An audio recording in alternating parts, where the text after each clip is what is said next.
I got my boy Min, my sorority sister Heather. Hit him with that Vietnamese, man. Chào mừng các bạn đến chương trình học tập cuối cùng của Chiến tranh Việt Nam. Enjoy. Welcome to the fourth lecture on Vietnam. And so we left off with the election of Nixon. He gets elected in 1968. The Democrats are completely divided. They're a mess.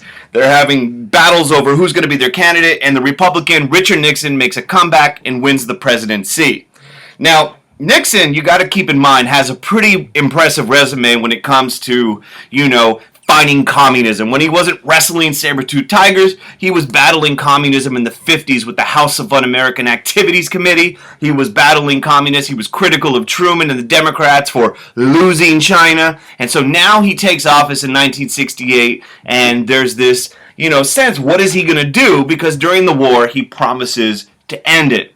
Keep in mind, by 1968, the war had become enormously divisive. There was a huge amount of criticism about the war, and the nation was divided between hawks, those who wanted to keep and escalate the war, and doves who wanted to pull out. A lot of reasons for this. It's actually in 1969 when Nixon takes office that news of My Lai massacre takes place.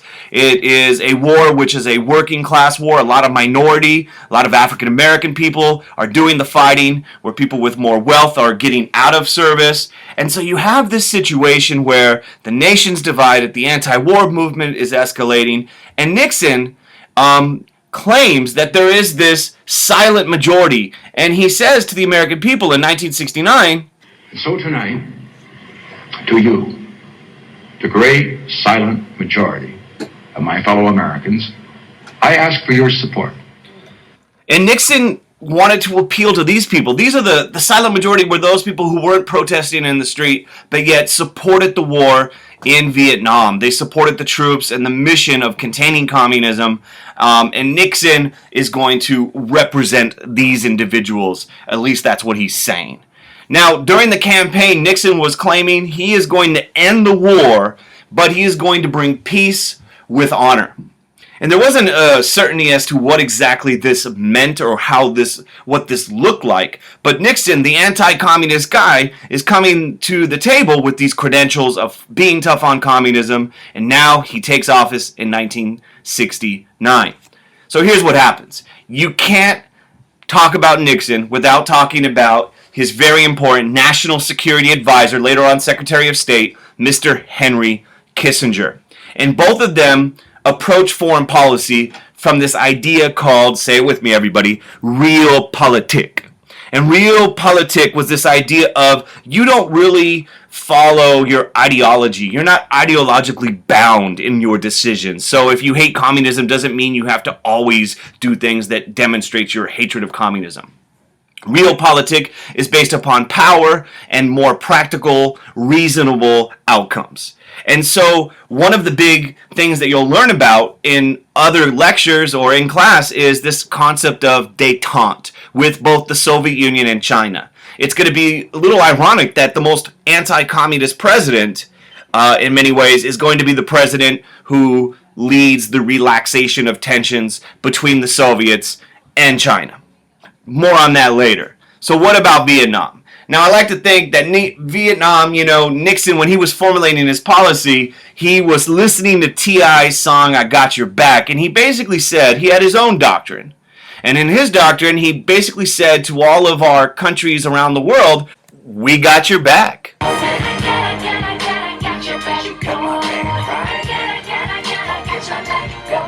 We got your back. And the Nixon doctrine basically said that the U.S. is going to be a partner in the third world.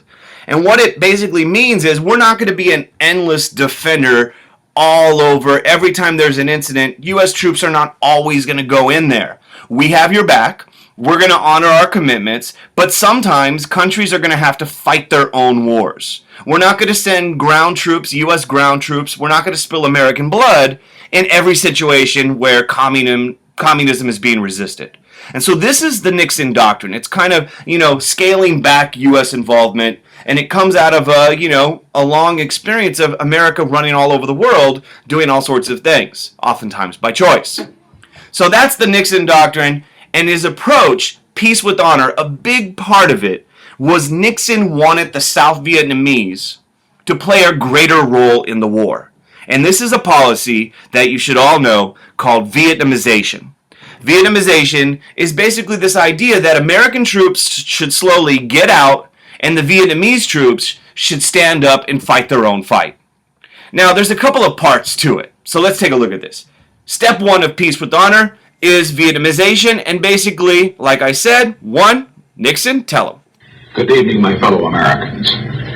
10 days ago, in my report to the nation on Vietnam, I announced the decision to withdraw an additional 150,000 Americans from Vietnam over the next year.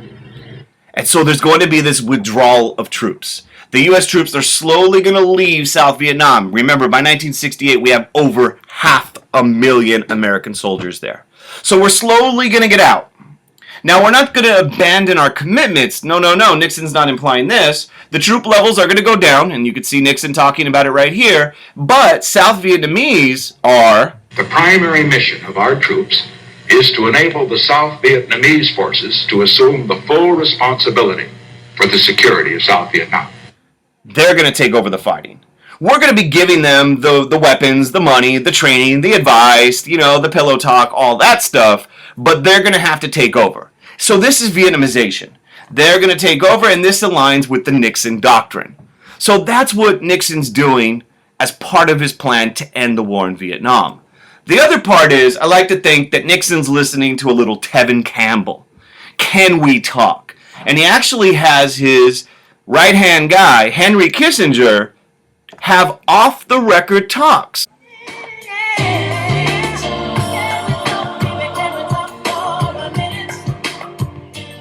Let's talk North Vietnam. And basically, there is diplomacy. Now, all of this is off the record. We don't do this publicly. We don't want to look weak. We don't want to look like we're backing down. But they hold off-the-record talks, Henry Kissinger with his North Vietnamese counterparts. So we're having these negotiations. That's the second part of Nixon's plan to end the Vietnam War. Now, what's the third? The third, I like to think that Nixon was listening to a little Gap band.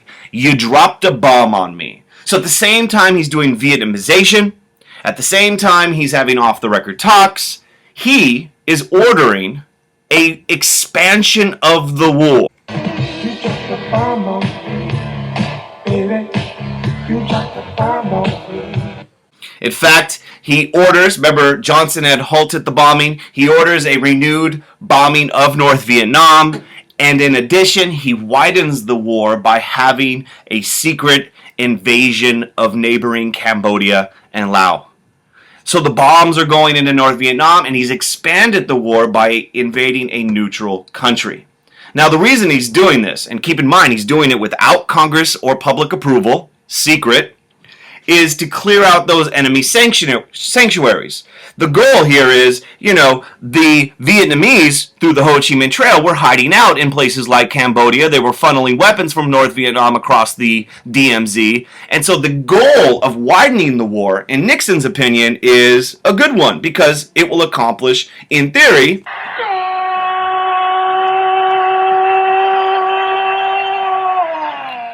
these goals. You're going to clear out the North Vietnamese soldiers in Cambodia. You're going to get rid of them. You're going to hope the bombing will weaken the supply routes into South Vietnam, and it will pressure the government of Hanoi to negotiate. So you have all these goals for widening the war, and the reaction of this. The reaction to this expansion of the war, because eventually it becomes known that Nixon's expanding the war by invading Cambodia. Well, for one, Cambodia has its own problems. The bombing of Cambodia leads to the rise of a guy named Pol Pot, who ends up killing 2 million of his people in a brutal, horrible genocide. So that's a whole other lecture. So it destabilizes that region. The reaction, though, is you get more protest. In fact, you have these huge eruptions on college campuses, especially the most famous is probably at Kent State.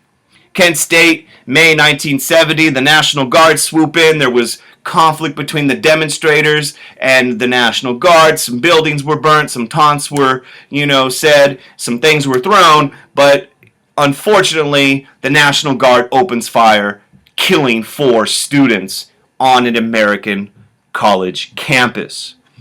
The nation is polarized, it is divided. You know, Kent State's the famous one, but a couple of weeks later, other college students are killed at an all-black school, or a majority-black school, Jackson State over in Mississippi. I think it's something like 2 students get killed there. So things are getting bad. The country is divided.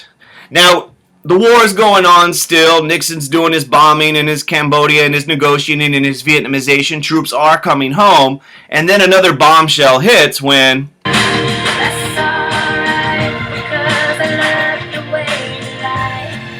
I love the way you lie. June 1971, we find out in a document, a secret document that a guy by the name of Daniel Ellsberg leaks, government document, so we get into all these issues of government leaks, information classified, and it's called the Pentagon Papers. And in the Pentagon Papers, it's this history of the Vietnam War, and it shows that the government of the United States, not Nixon, but under Kennedy and Johnson, that the government was lying to the American people. They were misleading the American people, and the Pentagon Papers elevates the distrust of the American public towards the government of the United States. Things like the Gulf of Tonkin had already strained that trust.